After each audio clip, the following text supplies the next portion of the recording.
अस्सलामुअलैकुम, कैसे हैं आप सब लोग। आई होप आप सब लोग अच्छे होंगे। सो गाइस, इस वीडियो में हम डिस्कस करेंगे वायरल कॉर्नियल अल्सर। बेसिकली जो हमारा वायरल कॉर्नियल अल्सर जो होता है वो क्या होता है। जैसा कि हम पिछली वीडियो में डिस्कस कर चुके हैं माइकोटिक कॉर्नियल अल्सर और केराटाइटिस की क्लासिफिकेशन के बारे में। जो हमने केराटाइटिस का जो क्लासिफिकेशन जो किया था उसमें जो हमने 2 टाइप्स है उसमें पढ़ा था। देन सेकंड हमारा केराटाइटिस का जो एक टाइप्स है वो हम डिस्कस कर चुके हैं माइकोटिक कॉर्नियल अल्सर। देन दूसरा टाइप्स जो है हम उसको डिस्कस करेंगे वायरल कॉर्नियल अल्सर। पहला था हमारा माइकोटिक कॉर्नियल अल्सर, देन दूसरा जो हम डिस्कस करेंगे आज वो है हमारा viral corneal ulcer. Basically viral corneal ulcer क्या होता है। जो वायरस की वजह से जो कॉर्निया में जो अल्सर जो होता है वो हमारा वायरल कॉर्नियल अल्सर होता है। Most of the virus stand to affect the epithelium of both the conjunctiva. ज़्यादातर जो वायरस जो होते हैं वो अफेक्ट करते हैं एपिथेलियम को, कॉर्निया की एपिथेलियम और कंजक्टाइवा को। The typical viral lesion constitute the viral keratoconjunctivitis, जिसको हम पूरे अगर उसको बोलें तो उसको हम वायरल केरेटोकंजक्टिवाइटिस भी बोल सकते हैं। जिसमें क्या होता है हमारा के कॉमन वायरस की बात करें तो हमारे जो कॉमन वायरस इन्फेक्शन जो होते हैं वो कौन कौन से होते हैं। Herpes simplex keratitis, herpes zoster ophthalmicus, adenovirus. सबसे पहले हम बात करेंगे herpes simplex keratitis. Herpes simplex keratitis क्या होता है। In infection of cornea with herpes simplex virus is called as herpes simplex virus keratitis. जो हमारा जो कॉर्निया में जो हर्पीस इन्फेक्शन जो होता है हमारा सिम्प्लेक्स वायरस जो होता है वो हमारा सिम्प्लेक्स वायरस केराटाइटिस कहलाता है। इसके 2 टाइप्स होते हैं। It is 2 types. First one is HSV first and second HSV second. जो हमारा फर्स्ट जो दिया है वो है causes infection above the waist and HSV second causes infection below cause infection above the herpes genitalis. हमारा वायरल कॉर्नियल अल्सर जो होता है वो किसके द्वारा होता है। HSV1 में जो आते हैं वो आते हैं हमारे infection. It is acquired by kissing और कमिंग इन क्लोज पेशेंट। ये जो वायरल कॉर्नियल अल्सर जो होता है HSV1 में वो हमारा पेशेंट को किसिंग करने में या पेशेंट के क्लोज आने से होता है। मान लीजिए किसी पेशेंट को वायरल कॉर्नियल अल्सर है तो उस पेशेंट से दूर रहना चाहिए, उसके क्लोज नहीं आना चाहिए। दूसरा जो दिया है हमारा वो है infection. It is transmitted to eye of neonates through infective genitalia of the mother. ये क्या है हमारा दूसरा, ये ट्रांसफ़र होता है, ट्रांसमिट होता है न्यूनेट्स में मदर के जेनिटल के थ्रू। ऑकुलर लीजन की बात करें हर्पीस सिम्प्लेक्स के तो जो हमारा ऑकुलर लीजन जो होते हैं वो कौन कौन से होते हैं। जो ऑकुलर लीजन जो हैं वो क्या हैं। ऑकुलर इन्वॉल्वमेंट बाय HSV अकर इन 2 फॉर्म। जो ऑकुलर लीजन जो हमारे वो 2 फॉर्म में दिए हुए हैं। फर्स्ट है हमारा प्राइमरी हर्पीस, सेकंड है recurrent herpes.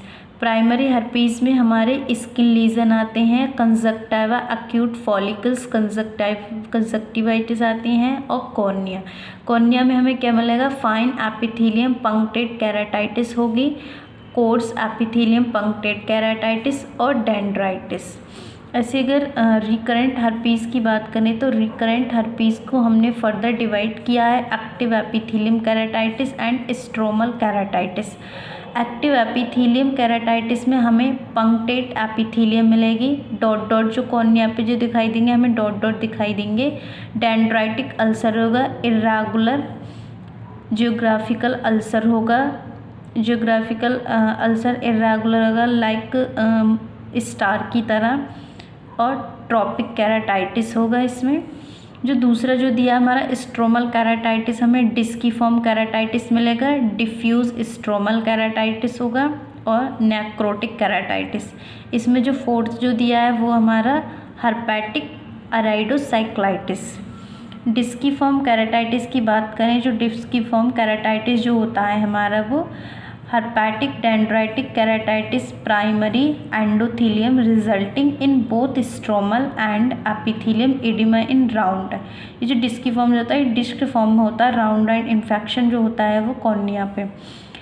Distribution with keratitis precipitates underlying the area of edema. Disciform may be caused by HSV or HZV. Diffuse stromal necrotic keratitis जो होती है, it is characterized by the dense stromal infiltrate ulceration and necrosis is believed in result from viral replication is stromal keratitis. Host inflammatory exposure, ये जो यहाँ पे show हुई है, जो भी हमें कॉर्निया में जब हम देखेंगे स्टैंड करके तो हमें कैसे दिखाई देंगे। डिस्कीफॉर्म केराटाइटिस डिस्क फॉर्म में होगी, geographical irregular dendritic ulcer line type की होंगी, इसमें पंक्टेट एपिथेलियम केराटाइटिस जो कि डॉट डॉट होंगे। इसको हम बोलते हैं बिग स्पॉट सर्कुलर लाइक। ये बिग स्पॉट इरेगुलर, ये इरेगुलर जिगजैग लाइनर होगी, ब्रांचेस स्पॉट लाइक पॉइंट। उसके बाद हम बात करते हैं ट्रीटमेंट की। तो जो हम वायरल कॉर्नियल अल्सर का जो ट्रीटमेंट करेंगे वो हम उसको 2 टाइप्स से देंगे। पहला हमारा स्पेसिफिक ट्रीटमेंट और systemic antiviral drugs. Specific treatment में हमारा एंटीवायरल ड्रग्स होंगे एसाइक्लोवियर 3% ऑइंटमेंट 5 टाइम्स 14 से 21 डेज स्टार्टिंग में। गैनिसाइक्लोवियर 0 से 15% जेल। विड्रावाइन ऑइंटमेंट ट्राइफ्लोरोमेडाइन 1% ड्रॉप 4 से 5 टाइम्स अ डे, एक दिन में। देन सिस्टमिक जो होगा हमारा एंटीवायरल ड्रग्स जो देंगे एसाइक्लोवियर 400 mg, फैमिसाइक्लोवियर 250 mg, विड्रावाइन 500 mg। Stromal keratitis की बात करें, जो हमारा स्ट्रोमल केराटाइटिस होगा डिस्कीफॉर्म केराटाइटिस, ये जो हमारा डिस्कीफॉर्म केराटाइटिस है इसकी बात करें तो यहाँ पे दिया हमारा herpetic dendritis keratitis is a primary endothelium resulting in both stromal epithelium edema in around disciform caused by HSV और HSV, HZV एंड HSV। उसके बाद क्लिनिकल फीचर की बात करें, वायरल कंजक्टिवाइटिस के क्लिनिकल फीचर में हम देखेंगे हमें जो सिम्टम, जो पेशेंट जो सिम्टम बताएगा देन हमें साइन क्या मिलेंगे। सिम्टम में फोटोफोबिया होगा, पेशेंट बोलेगा मुझे चमक लगती है, चकाचौंध, रिडक्शन विजुअल एक्टिव रिड्यूस होगी, डिस्कम्फर्ट, पेशेंट को डिस्कम्फर्ट फील होगा।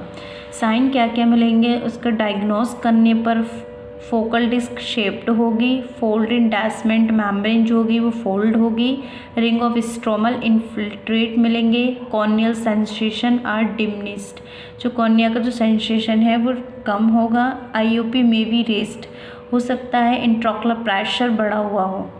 उसके बाद हम जो ट्रीटमेंट जो देंगे वो क्या होगा, जो ट्रीटमेंट में हम देखेंगे जो हम स्पेसिफिक ट्रीटमेंट और non specific. Specific treatment acyclovir देंगे 3%, नॉन स्पेसिफिक ट्रीटमेंट में atropine 1%।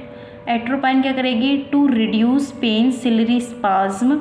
Atropine also increase the blood supply to anterior living pressure on anterior ciliary arteries. So guys आज की इस वीडियो में सिर्फ इतना ही। Thank you so much for the watching video.